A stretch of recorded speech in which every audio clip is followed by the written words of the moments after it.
What's good, all you Dolphins fans out there? So, we've got a bit of news coming from the team today, and unfortunately, Bobby McCain, who exceeded all expectations as a fifth round pick from the Dolphins in 2015, he was first a slot corner and later played as a free safety the last 2 seasons.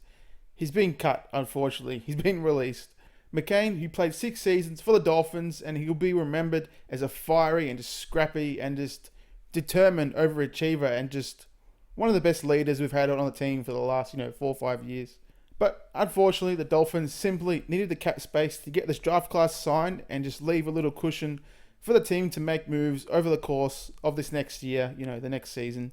Because McCain performed so well his first 3 seasons as a slot corner, he earned a 4-year, $27 million contract 3 years ago, and that extension was just very well justified in my opinion, as McCain just improved over his first 3 seasons, and he really just developed into one of the best slot corners in the league, and the Dolphins should have left him at slot corner.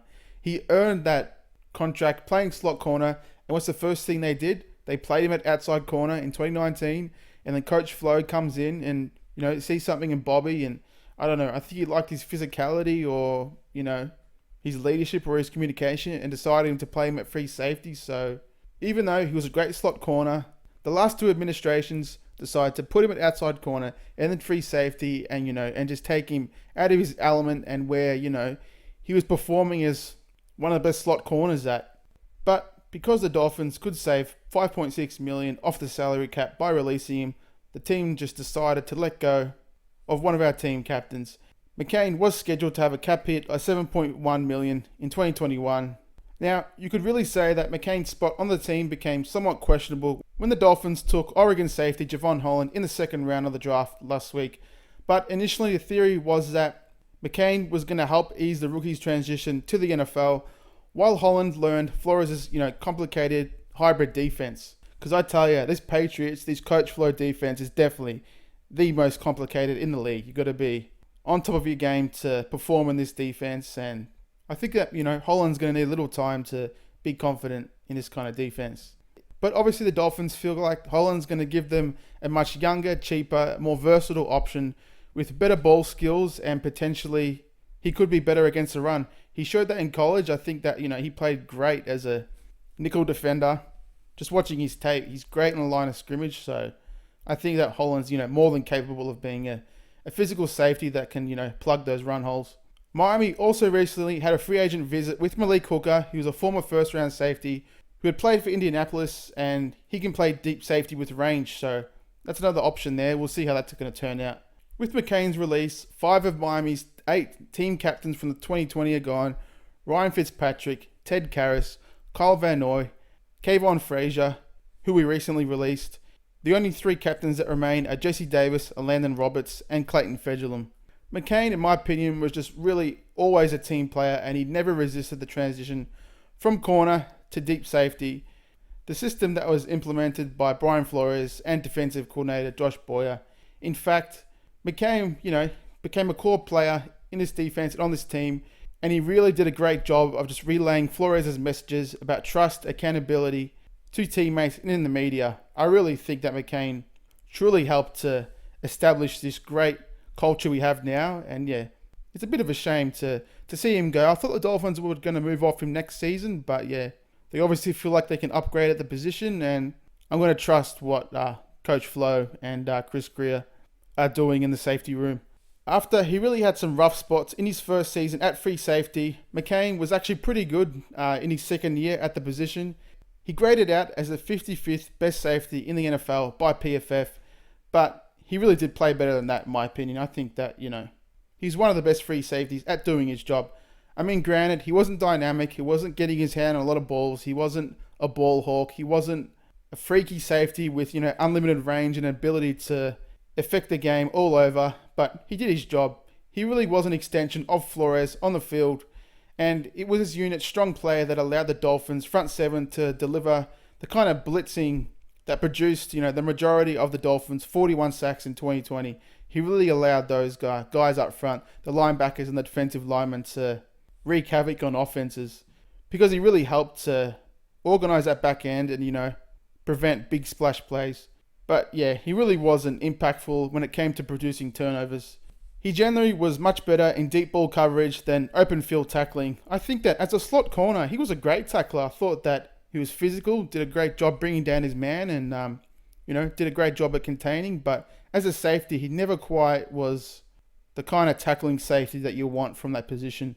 But yeah, really at times he was put in tough spots as a converted slot corner who was 5'11", 190 pounds. When he was playing slot corner, he was around 200, 205 pounds. So obviously the team wanted him to lose weight so he could possibly be a quicker player on the back end. But it did result into somewhat poor open field tackling. Over his career with the Dolphins, he had 7 interceptions in 6 seasons. According to Pro Football Reference, McCain's defensive pass rating in coverage increased over the last 3 seasons you could say it got better from 125.2 to 94 to 64.3 passer rating. So he did improve the last 3 years. He also improved on his missed tackle percentage by more than 50% last season. And according to Pro Football Reference, he allowed no touchdowns after allowing 10 in the previous 2 seasons. So he definitely did his job. He helped his secondary to be, one of the best in the league last year and helped us to be, one of the best defenses. But obviously they want a much more elite and dynamic option at the position, and hopefully Jevon Holland can bring that kind of ability that the Dolphins are looking for. And another option that could be available for us at free safety is Jason McCourty, who the Dolphins have signed to a 1-year deal just hours after releasing Bobby McCain. McCourty hasn't been told if he's going to be playing at safety or cornerback, but the expectation is he can help at both. At his pro day 11 years ago, he ran a 4.3 flat, and he's shown that kind of speed over the course of his career. He's definitely the much faster of the 2 McCourty twins. At 33, he probably has slowed a little, but I think he's got more than enough left in the tank to possibly get some reps at free safety and just, help out this defense and secondary this season. Most of his experience has come at cornerback, but he worked some at safety last season. If he plays safety, he's going to compete with rookie Jevon Holland and Brandon Jones to start opposite Eric Rowe. But this multiple Dolphins defense features a lot of 4 safety sets, so there's going to be more than enough reps to go around for those guys. Brandon Jones, Eric Rowe, Jevon Holland, and possibly Jason McCourty. There's going to be a number of opportunities for those guys to contribute in this defense because, we go nickel a ton. We feature, sometimes up to 6 defensive backs on the field in third down defense. So, those guys are going to have a number of opportunities to contribute. At corner, he's going to be backing up Xavier Howard and Byron Jones. Noah Igbenogany and Nick Needham were the Dolphins' number 3 corners last season. So, he's probably going to obviously be competing with those guys. And we can't forget about the free agent signing Justin Coleman, who was brought in to compete for the slot corner role. So the competition for those spots behind Xavier and Byron are going to be absolutely electric in training camp this year. I just really can't wait to see how that's going to turn out in August over training camp. With the drafting of Holland in the second round and the hopeful development of Igbenogany, this secondary has a chance to boast some quality, talented depth, but also has the potential to be an elite lockdown unit this coming season. We definitely were great in 2020, but for this coming season and moving forward, we got a real chance here to be one of the best secondaries in the league. I really believe that. McCourty, who's 33, he played in 16 games and started 11 for New England last season. He has 18 interceptions in a 12-year career. He spent 8 years with Tennessee, 1 with the Cleveland Browns, and the past 3 years with the Patriots. The Dolphins did try to sign McCourty's brother, Devin McCourty, before the 2020 free agency, probably to play, that free safety role, but he opted to remain with New England, and that's probably what kept Bobby McCain's spot with the team safe. Missing out on Devin, you obviously just want to keep, a veteran like McCain there to hold down the spot. But really, is this just a case of missing out on Devin last year and settling for the most similar player possible in his twin brother Jason? Or do the Dolphins really believe that Jason McCourty can make a real impact for this defense and possibly be an upgrade on Bobby McCain? So we shall see how this whole thing's going to turn out. And one thing's for certain, I think we're going to be improved because I'm confident Jevon Holland can come in and be impactful as a rookie. I think that Igbenogany is going to improve on his first year.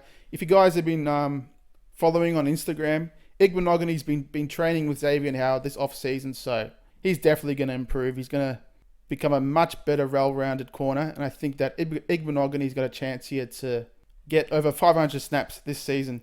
So that's it for this video, guys. Just going over the Bobby McCain release, just give you my opinion on the release, and yeah, just the overview of his career with the Dolphins. And also, as I've gone over, the signing of Jason McCourty. We'll see, where he's going to play in 2021, and yeah, we'll see what's going to come of that. Alrighty, that's it for this video, guys. Don't forget to like and subscribe. Make sure to leave your feedback in the comments section. Always love hearing from you guys. Let me know what you think about the release of Bobby McCain. Do you think we should have, held on to him for another season and allowed him to contribute in this defense?